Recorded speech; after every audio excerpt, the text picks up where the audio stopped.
talking about 13 targets.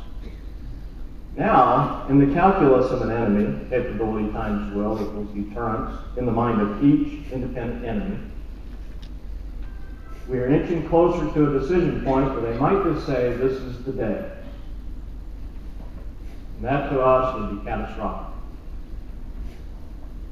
Next slide.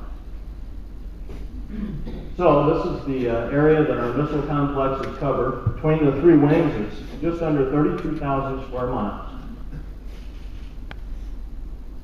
And you can see each of our wings are equipped with Minuteman III ICBM weapon system. And I'll talk a little bit more in detail about that in just a minute. It was first fielded in 1970-71, but that missile is brand new, tip to tail. It's a very, very good, reliable weapon system. And we're also equipped with UH-1N Iroquois helicopter, in the past used almost exclusively for rescue missions, but now we've dedicated it to protection of the ICBM field. While we still do rescue missions, their foremost responsibility in this changing world is to make sure that any adversary, and very smart, who would like to go in and try to take an ICBM or take one of our launch facilities or even threaten one, allows us to get some very, very capable, highly skilled professionals who are very angry and heavily armed and very well trained to the spot where the adversary is very, very quickly. Next slide. Minuteman III itself was a real breakthrough for us. Many of you here served in the Atlas and Titan weapon systems, liquid fuel. And that created a lot of problems. Many of you probably remember the, I believe, 1981 Damascus, Arkansas incident where we tossed a nearly 10 megaton warhead into a farmer's field because of a liquid fuel explosion. Minuteman III gave us a lot more reliability, a much better readiness rate, and a much safer weapon system to operate. We have 3 solid fuel stages. We do have a liquid post-fuel or post-boost maneuvering system, and you can see the approximate range there. That 15,000 miles per hour, you'll see in a video here in a minute, literally makes our warhead look like a lightning bolt coming in from space. It does come screaming in at just under 15,000 miles an hour. And each of these weapons can be armed with up to 3 multiple independently targetable reentry vehicles, MIRVs. Although we are marching down towards single warheads on each one of them, to make each one a less lucrative target to the enemy and get us within our New START treaty limits. Next slide. Next slide. Okay, we've actually got a video here, and this is something that we show our airmen, and I'm very thankful that Northrop Grumman did this. It's eye-opening to an airman who thinks we're here to protect the frontier.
every time I see it.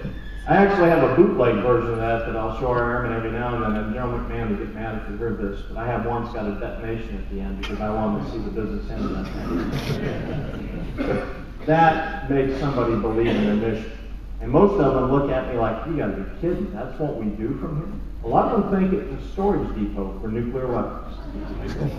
Amazing. But when they see that, and they understand we got 150 of those, that opens some eyes. And we talk about the fact that, some of that's animated, but some of that's actual test footage from Vandenberg Air Force Base and test shot fired at the Reagan Test Center on Kwajalein Atoll. And we talk about the fact that in previous jobs that I've been in, and particularly one on the Joint Staff, we got to see what the enemy thought of those test shots. And the very fact that they're watching every single one of those adds to that deterrence calculation I was talking about earlier. They know we could punch them in a kisser, and we could do it in a way that they couldn't recover from. Next slide, please. So I mentioned earlier, the Minuteman III is basically a new missile from tip to tail. Same concept, but we've got new guidance sets that make them much, much more accurate than they were when they first went on alert. We've got new, more reliable solid motor fuel, although we are starting to plan to pour more, and that solid motor fuel can age, as you probably all completely understand, and so we keep that refurbished. We're trying to convert to better, more accurate, safer warheads from the old Peacekeeper weapon system, so we're slowly making progress there. And you can see that we've also tried to enhance security. Again, going back to this concept, something we really never thought too much about in the Cold War, was this idea of a terrorist attack on one of these remote facilities. So we're doing everything we can to account for enemies' concepts and possible action they can take against those remote facilities, making sure we've got plenty of time to put lots of firepower on these people if they ever try something. Next slide. There you can see what a launch facility might look like for those of you who are uninitiated with the Minuteman III weapon system. You could probably drive past one if you didn't know what you were looking at. Think that you're looking at a cell phone complex or maybe some sort of a radio transmitter. You would see a 110-ton concrete blast door, if you look carefully, sitting on rails, which would be blown off just like it were a piece of paper. You'd see a white pole called IMPUS, Improved Minuteman Physical Security System, that takes a picture of that launch facility, and it says, okay, so this is what I should look like when everything is okay. And then if anything changes that site picture to that IMPUS pole, then we have a launch crew. It's an alert facility, and we'll talk about what their facility looks like in just a moment. They can then take action.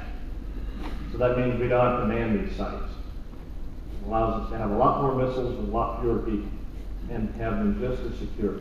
Here you see one of our transporter erectors either in placing or pulling out a first stage from one of those launch facilities. Next slide, please. Next. This is our launch control center. And we used to call these launch control facilities, the top side. Now they're called missile alert facilities, but it looks like an innocuous ranch house or a bunkhouse. And we've got some heavily armed security forces personnel top side. We have a chef, we have a facility manager who are out there all the time, rotating out on 4-day schedules, some on 3.